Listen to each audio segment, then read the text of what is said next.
So remember we were talking about Greeks and their discovery of prime numbers. And again, they were looking at all kind of numbers. One of the remarkable things, they started with shaped numbers. Remember, triangular numbers, square numbers, oblong numbers, and then they had pentagonal numbers and so on. Many, many sort of geometrical numbers. And we shall see in the beginning of the second journey why they were doing it. There was a profound reason for it. Then they actually went into some very, very strange sort of numbers. From prime numbers, which are sort of not very strange, they went into the domain of perfect numbers. What are perfect numbers? A number is perfect, according to the Greeks, if it is equal to the sum of its proper divisors. Again, here I give you standard mathematical terminology which you might encounter sort of reading books, but the simplest example of a perfect number which Greeks knew is 6. 6 is a perfect number. Why? Because 6 is equal 1 plus 2 plus 3. These are the proper divisors of the number 6. And then they discovered 28. And of course, for them, there was this profound thing that they sort of, it propagates throughout antiquity, sort of 6 being the perfect number of days God spent creating the universe. 28 is another sort of very important number, the lunar cycle, right? So 496 harder. But in any case, they sort of studied them, and they knew 4. Sort of by the time Nicomacheus was writing his arithmetic, I was mentioning the book in the last lecture, he enumerated 4. There are some arguments that maybe by the time of Imblicus, a few centuries later, Greeks knew 1 more. But somehow, it wasn't enough for them just enumerate. It was this part of Greek approach to things. They wanted to understand. They wanted to know what makes number perfect. Right? Could we predict perfection of a number? And they started looking. They say 6 is 2 times 3. 28 is 4 times 7. 496 is 16 times 31. I mean, even here we see a pattern emerging, right? Because on the left, we have powers of 2, and on the right, we have 1 less than power of 2. Sort of, there is this some interesting thing. Of course, they observed that 8 times 15 is not perfect. So they knew that there are some gaps. So this is what they knew. So how far does it go? They actually discovered that even, okay, so anybody wants to make a conjecture? Quiet.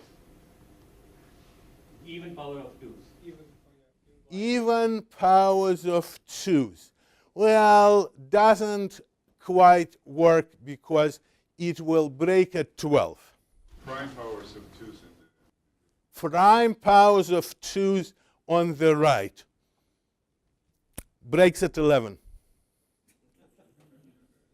So this is one, okay, this is something which they observed but couldn't for a while figure out. But then by about 300 BC, they figured it out because Euclid has a remarkable theorem.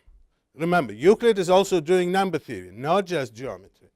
So, by the way, just going up.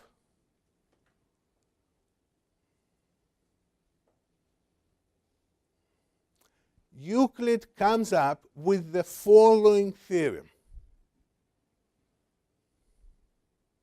Observe, the idea of primality is correct. It's just you did not apply it to the right thing. Sort of, the idea is that if the sum, how do I go back? If the sum, this thing, is prime, then the product is perfect. And the question, when this is prime, is a difficult question which will occupy us for a while today, and has been occupying mathematicians till very day. They still don't know the answer. So let us look at this amazing proposition. It says that if the sum of prime numbers of powers of 2 up to n is prime, then 2 to the n times this sum is perfect. A very, very nice theorem. Could we prove it? Yes. It's actually easy to prove. First, we need to prove something. I apologize, for some of you it might be trivial, but I discovered for some of you you forgot. You knew it till about 2 weeks ago, then you forgot, so I'll remind. So there is an amazing algebraic identity. That is, the difference of powers could be represented with the help of this formula. So x squared minus y squared is x minus y plus x plus y. Of course, at school they gave it to you the other way around, but you know, multiplication is commutative, so be patient. Then x cubed minus y cubed is x minus y times x squared plus xy plus y squared. And all the way, let us do it up to n plus 1. X to the n plus 1 minus y to the n plus 1 is x minus 1 times this sum. How could we prove it? Well, the proof is actually remarkably simple. Okay? You see, first we multiply this long sum by x. Do you see the penultimate line? We multiply it by x, and we get x to the n plus 1, xn, y, xn minus y squared, and all the way down, yes? And then we multiply it by y. What happens? It gets shifted. It's exactly the same thing, except we don't get x to the n plus 1. We get xn times y. And on this side, we get y to the n plus y. Right? Simple. And then we do subtraction. Right? So this is very, very basic, and we will use this time and time and time again in the course. Again, I told you that we will use elementary algebra. This is one of the examples of using elementary algebra. Again, if you forget the proof, if you just remember distributivity and shifting down. Right? So now, another one which we will not need instantly, but we will need just a little bit later today, is the sum of odd powers. And to get this one, we'll just use the previous formula. We say that the sum of the odd powers is actually equal to the difference of x to the same odd power and minus y, because minus to the odd power gives you minus. You know, minus 1 cube is still minus. So we do this, and then we apply the previous formula, and we just get this. So x minus 1y becomes x plus y here, and we get an alternating sum here. Very useful, will come handy. So let us keep it in mind. And now we will slightly restate Euclid's theorem. You see, Euclid says that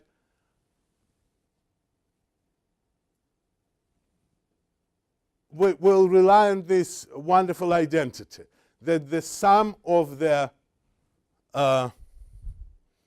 powers of 2 is equal to the next power of 2 minus 1. I'm sure some of you observed it when you sort of negate 32-bit 0, you get 1, 1, 1, 1. It looks like sum of powers, it's 1 less, whatever. So if 2 to the n is prime, then this is perfect. It's just trivial restatement. Euclid stated it with a sum. I'm stating it collapsing sum to the 2n minus 1. Now, in order, I'm not going to give you Euclid's original proof because I'm a little bit lazy. I could do a much shorter proof if I use the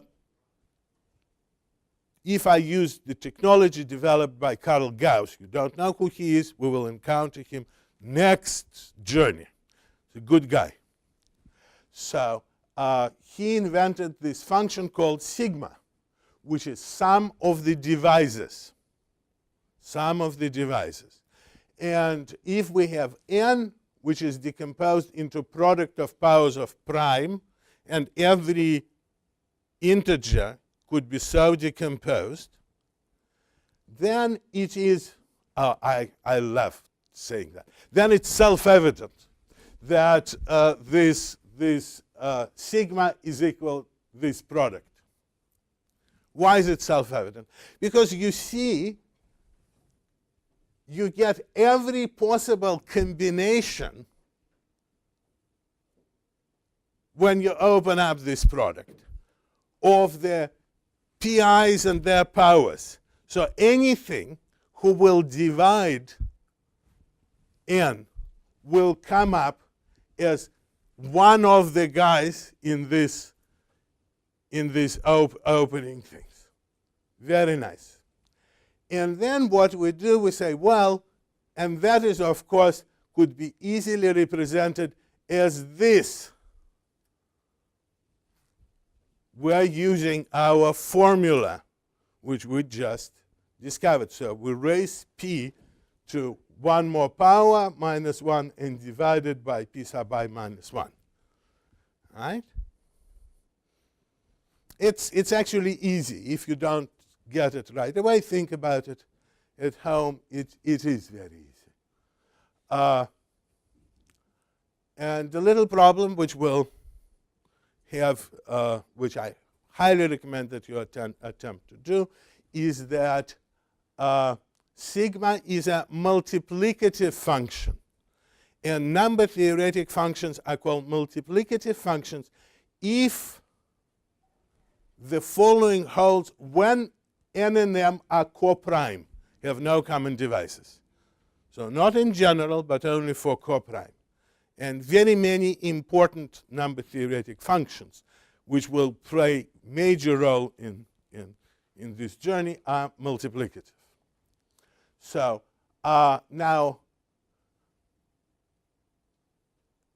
aliquot sum is very simple. It's sigma minus n. It's all the divisors plus the biggest divisor, the number itself. Right? Minus.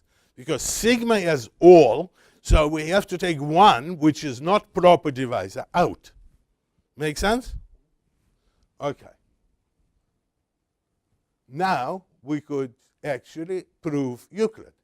It looks very difficult, but it's actually very simple. We say, look at this Q. This is Euclidean number. And we know its prime decomposition. We know that 2 to the n minus 1 is prime. Why? By condition of the theorem. And we know that 2 is prime. Why? Well, prove it. So we know that there are two prime divisors, 2 to the power n minus 1 and to the n minus 1. So we plug it into our formula for sigma, and we get sigma q is equal this for one big prime. And I actually sort of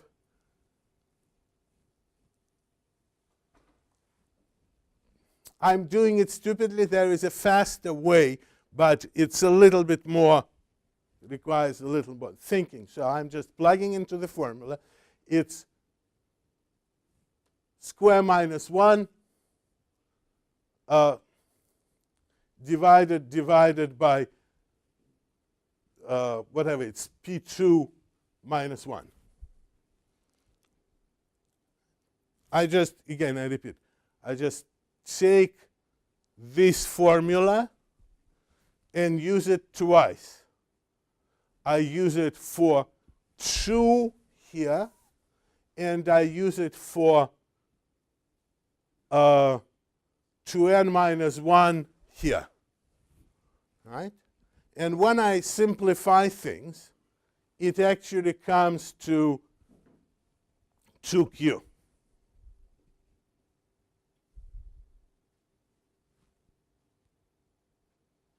Well, and we know that our aliquot sum is sigma minus q, which is equal to q. So we proved that the sum of the proper divisor of a number of this form is equal to itself, which was, again, a very major accomplishment, and again caused much trouble through history of mathematics, and again, as we shall see, led to some very useful practical results affecting e-commerce. I have to raise the terms. Okay. Of course, the obviously question is, we know that numbers like that are perfect. Are there any other perfect numbers? Well, it took a long time, but in 18th century, Leonhard Euler, we're going to meet him today, I promise, a great man, proved the reverse, that every even perfect number is of Euclidean form. There are no exceptions. Well, you say, what about odd perfect numbers? That's a really good question. If you want to become rich and famous, anything you could tell us about odd perfect numbers would make you so. We know nothing about them. Like, we don't know if they exist. We don't know if there are many of them, infinitely many, finitely many, nothing. Right? Sort of, again, this is an interesting thing, that it's a very simple problem, which is obviously could be stated to a 5th grader. The definition of a perfect number is a simple definition. Now the question is, are there odd perfect numbers? We have no idea, considering that, again, as we shall see, every great mathematician of the last 2,000 years worked on it. It is quite interesting. What it shows that there are very simple mathematical problems which are really very hard. Is it an important problem? We do not know. There is this another thing which we do not know importance of a problem till it is solved. Very often, problems which appear to be unimportant, as we shall see, become very important after we find their solution, because the path to the problem, we encounter some very useful practical things. We never know. So maybe if you solve odd perfect number, you will be able to come up with a new way of building iPhones. I don't know. But anything goes. So there's a little problem for you to think of, that it's simple problem. And there's another simple but very nice problem. So, and then here we come to a very interesting fact. Sort of Euclid writes his book. We'll talk more about Euclid during the second journey. He's more of a part of a second journey than the first one. He writes his book. Then there is enormous explosion of great mathematics in the 3rd century BC, with the dominant figure of Archimedes, which brings us almost toward the modern idea of integration. In some sense, he is sort of as good as anybody doing integration. Amazing stuff. His books are written beautifully. Mathematics becomes sort of truly the queen of science. Every major court wants to have, a resident mathematician. It's a big deal. It's really a big deal. And then in 212 BC, it stops. There's a hard stop. The reason, by the way, I'm talking about, we all assume, we take it for granted that there'll be progress, that, whatever we do, mathematics and sciences will develop and improve and go. Well, apparently it's not so. There are very hard breaks in history of science, right? And things do not recover. So there is actually, literally, there is no evidence that things recover. There is evidence that things break. Right? So far they survived, but literally by the skin of our teeth. And 212, we see this heartbreak, the progress, the fantastic progress which was happening during the 3rd century BC stops. And when we study Arabs during the 3rd journey, we shall see how they saved the heritage and gave it back to us. But we have to wait a while. So let us see how this collapse happened. This is how it happened. This is we actually have a picture of scientific progress being stopped. Okay, this is me, and this is, no. It's actually, this is Archimedes, and this is some unknown soldier. You see, Archimedes lived in Syracuse, a wonderfully, highly developed Greek city. And he was not just the head scientist there, he was the head military engineer. For 2 years, he led the resistance, fantastic resistance to the onslaught of Roman army. And, Romans were tough. Stopping them for one little city, stopping them for 2 years was hard. And there are all kind of later stories that he constructed mirrors which would burn Roman ships. Whether it's true or not, people say it's not true, but I love to believe that it was true. But he constructed many mechanical devices, that is true, that we know, which will pull them out and break. Great stuff. So Marcellus, the top Roman general, was very, very intrigued. And after the sack, after they breached the walls, he sent a soldier to bring Archimedes to him. And the soldier comes, and Archimedes pronounces historic words. Noli turbari circulus meus. Just get away from my diagrams. Well, we have Latin. He probably spoke Greek. Or maybe he did speak Latin to a Roman soldier. It is possible, because this guy with the sword probably did not speak Greek. So in any case, whatever he said, the soldier didn't take it lightly. So Archimedes was killed. Marcellus, the commander, who was a great general, one of the greatest, some people say, the greatest general Romans ever had, considering that they had Julius Caesar, that's not a minor statement. Was very sad about it, and to compensate himself for this traumatic experience, he took all Archimedes' machines as a personal booty. and brought him to his estate. So it's good to be a general. So that is the stop of mathematical progress. From that point on, the number theory progress and geometry progress and everything else stops. We really have to make a long, long pause. And this is, I just want to notice that it's not you say, Alex, you're just making it up. You know, Romans were wonderful people. They had all kind of roads, legal systems. We got so much from them, you wouldn't believe it. Well, this is the witness, sort of a statement, of the greatest of Romans in some sense. Marcus Tullius Cicero was a great orator, statesman, intellectual, fluent in Greek, by the way, translated Plato into Latin, and did many, many other things. And again, what does he say? He says that Greeks loved it. They really thought that doing mathematics was important. And we Romans just want to use it for road building. So comes centuries of use of mathematics. That is, Greek mathematics is used, but no progress is made.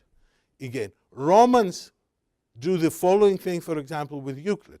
If you take surviving copies of Latin translations of Euclid, that some of them actually very nicely translated in terms of sort of language.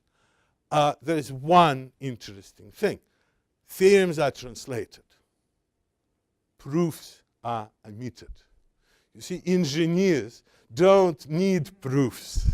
So the Romans take this very simple attitude. Never mind the proofs. We will just learn the facts. And you say, well, how long could it go? It could go on for a long time. So the Romans were able to maintain a fairly high degree of engineering for several centuries after the death of Archimedes. And, in the Eastern Empire, in the Byzantium, there's some sort of engineering practices, advanced engineering practices, survive well into 15th century.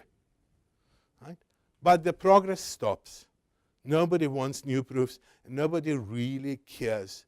Actually, in Constantinople, they study the proofs in Greek. But again, they just study them. They do not attempt to expand them. They do not attempt to prove new theorems. Again, sort of the civilization is very fragile. I want to convey this sense of fragility. And I have to tell you, there will be few tombs which we are going to encounter during this course, and three tombs. So this is the first tomb which we are going to encounter. Tomb of Archimedes. So Archimedes dies, well, you saw him being killed, and he is buried in Syracuse. That's in Sicily, and he had a very explicit desire. He wanted something to be inscribed on his tomb. You say, oh, he wanted it to say, this is the tomb of great Archimedes. No. He wanted the following thing to be inscribed. He wanted his greatest accomplishment to be on the tomb. And what was inscribed in his tomb, is a picture of a cylinder inscribing the sphere. Because you see, the great accomplishment of Archimedes was that the volume of the sphere is equal to 2/3 of the volume of the inscribing cylinder. He was able to prove that. And it's truly remarkable. Again, I would like something like that to be inscribed in my tomb, but, well, probably no, nothing like that will be there. So when, by the way, Cicero, remember Cicero, the guy who said we Romans don't do mathematics? At some point he is appointed to be the governor of Sicily. So he goes there, and what is the first thing he does? He says, show me the tomb of Archimedes. And they cannot find it. So he is very upset. He sends all the junior officials to find it, and they find it totally overgrown in the bushes. And at least one thing Cicero does is clears the tomb, sort of renovates it, cleans it, puts flowers around. So this is the tomb of Archimedes. Okay, now we have to make a long jump. How long? Well, let's move the clock to something like 1640. 1640 in France. This was a wonderful time. When I was a child, I wanted to live in France in 1640. Well, or for sure it's 1629. Anybody knows why I wanted to live in France in 1640? Because I wanted to be a friend of D'Artagnan. Think about it. As a child, what do you want? You want to go around with, Athos, Porthos, and Aramis, and, fight with swords. At least that's what I wanted to do. I ended up writing C++ code, but, such is life. There are more lucky people, especially during that time. Right at that time, there was a young person growing up in France by the name René Descartes. You might have heard of him. Guess what? He actually fulfilled my dream. He became a sword for hire and one of the most proficient sort of hired soldiers in the realm. Very, very good. Young, dashing, big sword, horse, wonderful thing. And then he had this sort of mystical experience which said, René, put the sword away and go study mathematics. So he changed. But a few years after he became a mathematician and was writing books, a bunch of drunken sailors decided to rob him. They regretted it.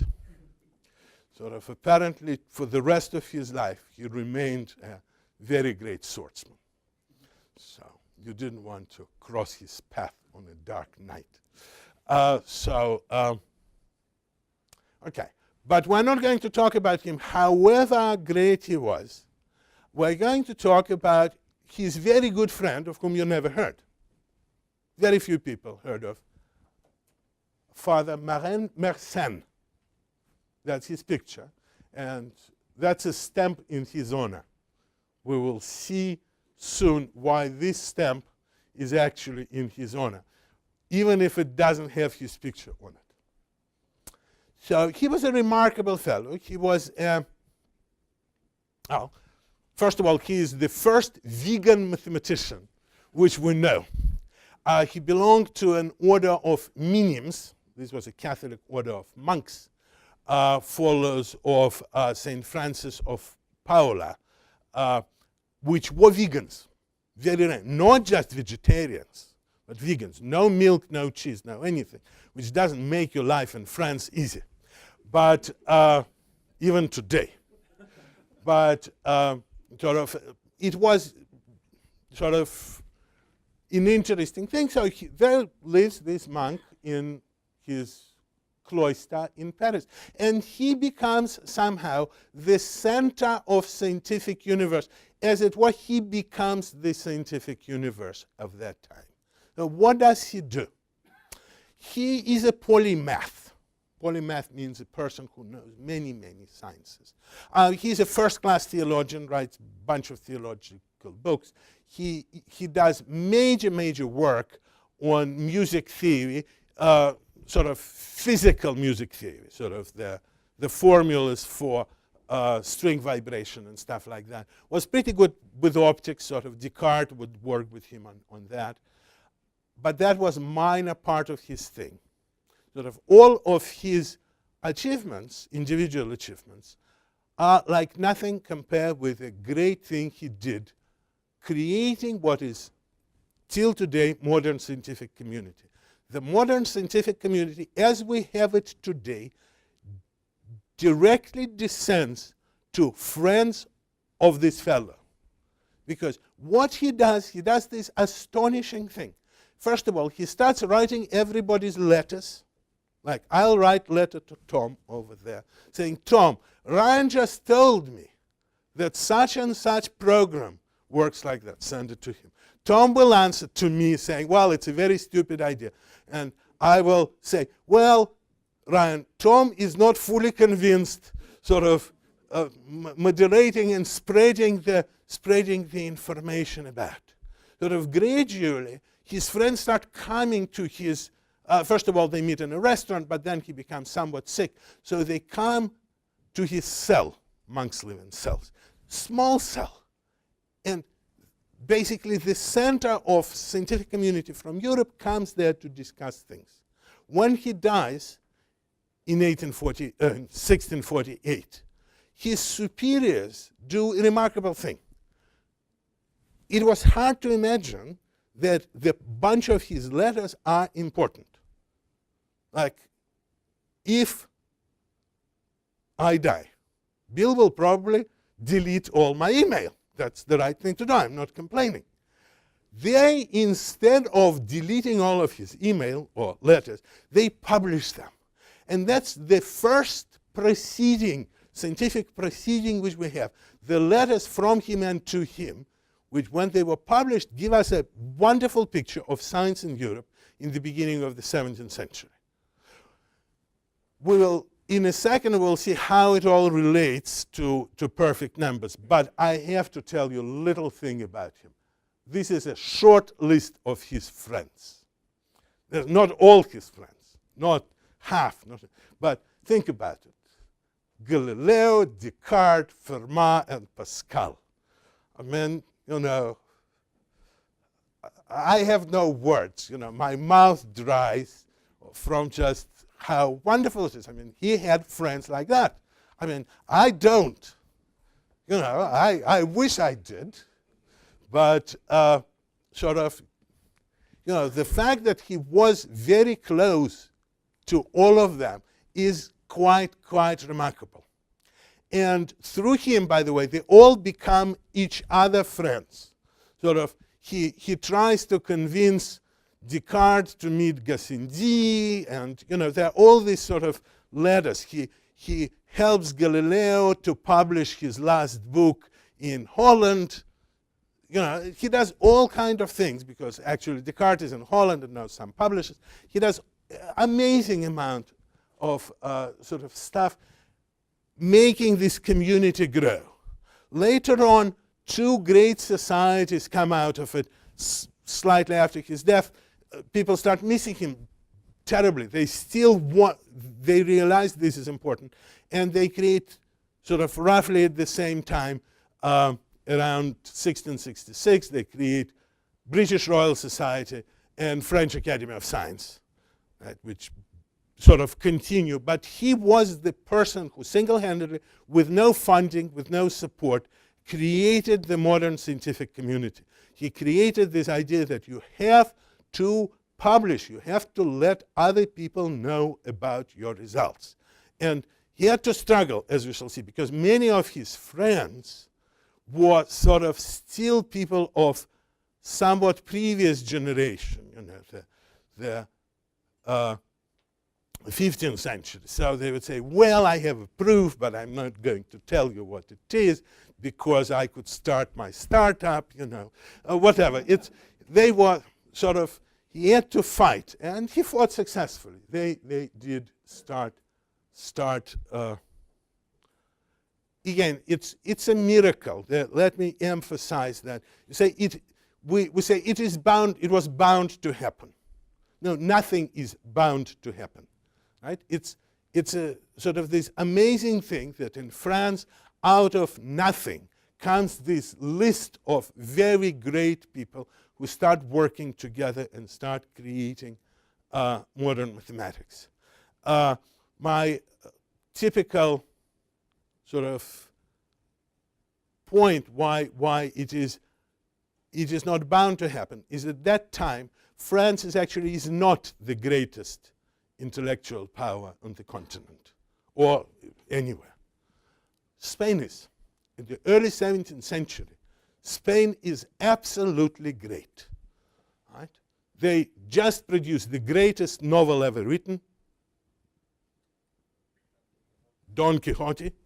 They have amazing art. Sort of the Spanish art, this is the golden age of Spain at that time, is beyond words. My heart stopped when I look at some of the pictures, you know, Velázquez, Murillo, Zurbarán, El Greco. It's just mind-boggling how wonderful it is. And Inquisition. The Inquisition, again, mostly appears in Monty Python, at least by that time. So, again, sort of do not believe everything you were taught at school, especially the place where you were taught. Sort of, these are, you know, it's, if you look Spain versus France, who is in charge in France? Cardinal Richelieu, right? Cardinal, very strict in terms of sort of ecclesiastic. Who is in charge in Spain? Duke Count Olivares, a much more free-thinking individual, right? So it's not quite as simple. I have absolutely no idea why France produces not just these people, but then generations after generation after generation of great mathematicians. And then they stop now. They all start making something else. But you know, several hundred years of great mathematicians. I will buy you an ice cream if you name one Spanish mathematician. I can go for hours naming French. I cannot name a single. You say Inquisition, 20th century. There are no Inquisition in 20th century. No Spanish mathematicians. Right? 19th century. Believe me, they did not have Inquisition in 19th century. No Spanish mathematicians. Sort of things like that are not bound to happen. Right?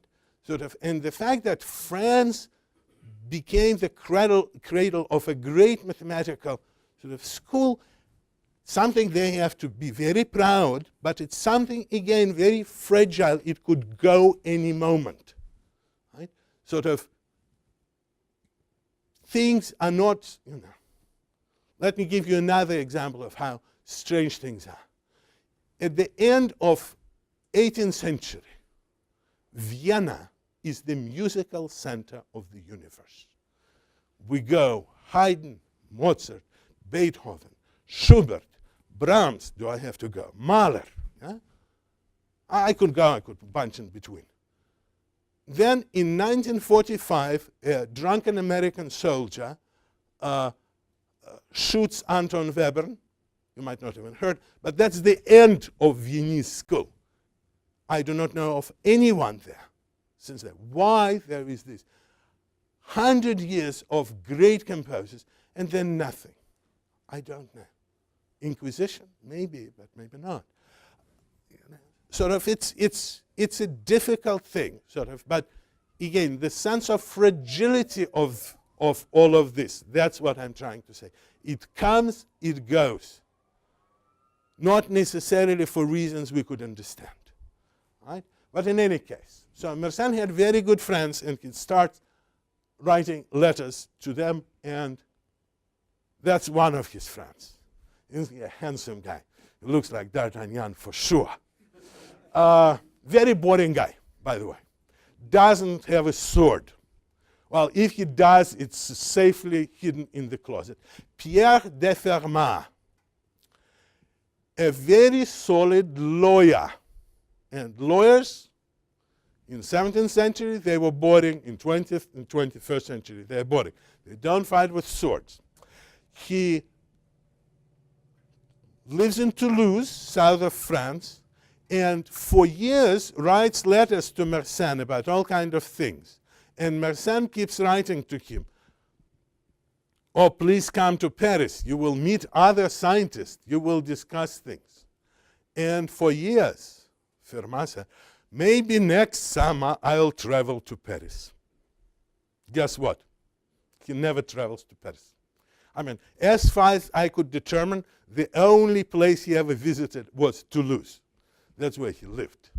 He would go from Toulouse to his estate during the summer, and then back to Toulouse. Remarkable man, and I'm sure you heard at least one of his great results. It's right there on the stamp. Again, I'm very proud of the French. They have stamps with great mathematicians.